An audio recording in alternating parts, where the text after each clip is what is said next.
राधे राधे, हरे कृष्णा। सर्वप्रथम आप सभी को देवशयनी एकादशी की अनंत और अनंत शुभकामनाएं।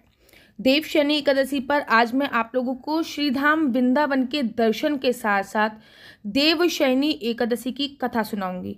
वृंदावन में परिक्रमा लगवाऊंगी जो कि आप मानसिक रूप से लगाओगे।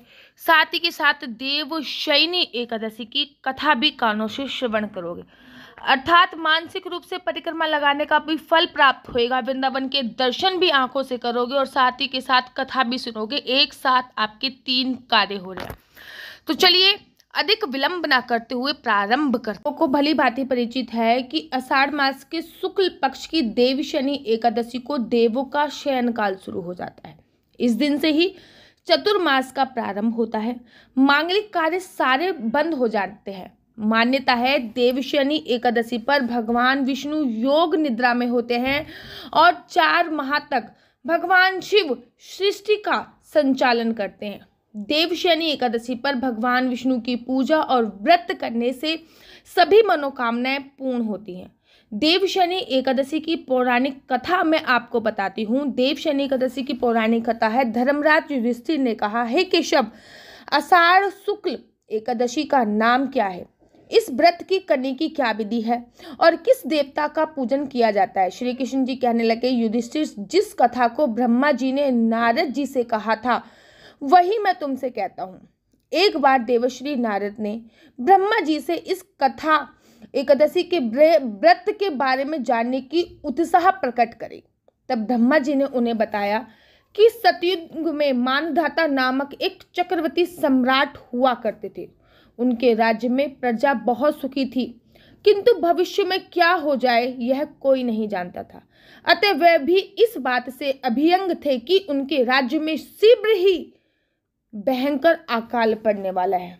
उनके राज्य में पूरे 3 वर्ष तक वर्षा न होने के कारण भयंकर अकाल पड़ा।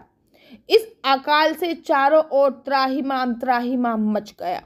धर्म पक्ष के यज्ञ, हवन, पिंडदान, कथा, व्रत आदि में कोई कमी हो गई। जब मुसीबत पड़ी तो धार्मिक कार्यों में प्राणियों की रुचि कहाँ रह जाती है। प्रजा ने राजा के पास जाकर अपनी वेदना की दुहाई दी। राजा तो इस स्थिति को लेकर पहले से ही दुखी थे। वे सोचने लगे कि आखिर मैंने ऐसा कौन सा पाप कर्म किया है जिसका दंड मुझे इस रूप में मिल रहा है। फिर इस कष्ट से मुक्ति पाने का कोई साधन करने के उद्देश्य से राजा सेना को लेकर जंगल की ओर चल पड़े। यहाँ विचरण करते करते एक दिन ब्रह्मा जी के पुत्र अंगारी ऋषि के आश्रम में पहुंच गए। उन्हें साष्टांग दंडवत प्रणाम किया। ऋषिवर ने उन्हें आशीर्वाद दिया और केमसो पूछा। फिर जंगल में विचरण करके अपने आश्रम में आने का प्रयोजन जानना चाहा। तब राजा ने हाथ जोड़कर कहा, महात्मा, सभी प्रकार के धर्म का पालन करता हूँ। मैं अपने राज्य में बहुत ज़्यादा राज्य को लेकर दुखी हूँ। आखिर क्या ऐसा हो गया है, इसका कोई समाधान मुझे समझ में नहीं आ रहा है। आखिर मेरे राज्य में इतना भयंकर अकाल क्यों पड़ रहा है? यह सब सुनकर महर्षि अंगरी ने कहा कि हे राजन, सब युगों में उत्तम यह सतयुग है। इसमें छोटे से पाप का भी बड़ा दंड भयंकर मिलता है। इसमें धर्म और अपने चारों चरण में व्यापक रहता है। ब्राह्मण के अतिरिक्त किसी अन्य जाति को तप करने का अधिकार नहीं है। यदि आपके राज्य में एक शूद्र तपस्या कर रहा है, यही कारण है कि आपके राज्य में वर्षा नहीं हो रही है। जब तक वह काल को प्राप्त नहीं होगा तब तक यह दुर्दशा शांत नहीं होने वाली।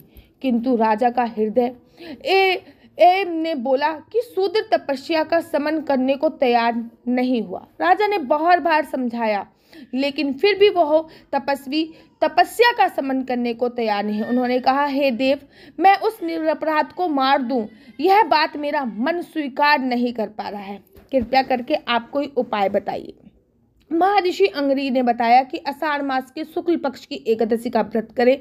इस व्रत के प्रभाव से अवश्य ही वर्षा होगी। राजा अपने राज्य को लौटा और चारों वर्णों सहित उसने देवशयनी एकादशी का विधि पूर्वक व्रत किया। इस व्रत के प्रभाव से उसके राज्य में मूसलाधार वर्षा हुई और पूरा राज्य धन्य धान्य से भर गया। ब्रह्मवैवर्त पुराण में देवशयनी के विशेष महात्म का वर्णन किया गया है।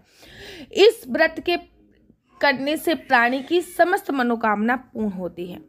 यह व्रत करने से न केवल व्यक्ति की सभी मनोकामनाएं पूर्ण होती हैं, बल्कि कथा का भी श्रवण करने से व्यक्ति के सारे जो पाप होते हैं वो क्षीण हो जाते हैं। आशा करती हूँ कि आपको मेरी वीडियो अच्छी लगती होगी। अगर आपको मेरी वीडियो अच्छी लगती है तो आप अपना यूट्यूब चैनल हरि बोल को लाइक शेयर सब्सक्राइब करना बिल्कुल भी मत भूलिए। तब तक के लिए मुझे दीजिए इजाज़त। राधे राधे, हरे कृष्णा, हरि बोल। आप सभी लोगों को देवशयनी एकादशी की अनंत और अनंत शुभकामनाएं। राधे राधे, हरे कृष्णा, हरि बोल।